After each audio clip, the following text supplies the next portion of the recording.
Γεια σας παιδιά, τι κάνετε, πώς είστε? Σήμερα θα σας δείξουμε τι έχει αυτή η μυστηριώδη σακούλα public. Και πάμε να δούμε, μέσα έχει τον Willy Wonka.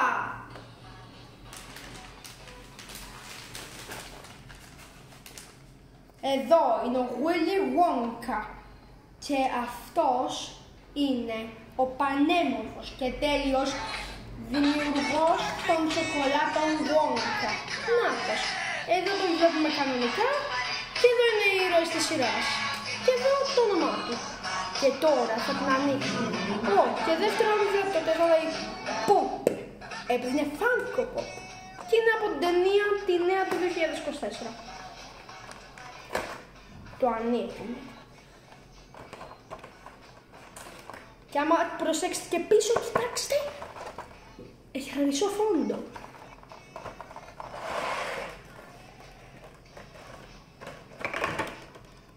Αυτός είναι ο Willy Wonka.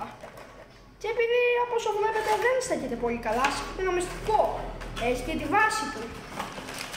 Να, τώρα τον βάζουμε πάνω στη βάση.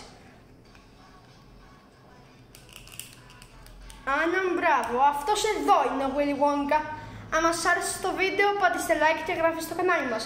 Τα λέμε guys αύριο ξανά. Και μην ξεχνάτε, οι σοκολάτες Wonka δεν υπάρχουν πια. Αλλά άμα υπήρχαν, ένας από εσάς θα κέρδιζε το τυχερό χρυσό εισιτήριο για να έρθει μία μέρα στο εργοστάσιο Wonka. Αυτά εγώ, ο Willy Wonka. Αντίο παιδιά. Και μην ξεχνάτε εγγραφή και like στο κανάλι. Pro Games Video. Bye bye guys, τα λέμε στο επόμενο βίντεο.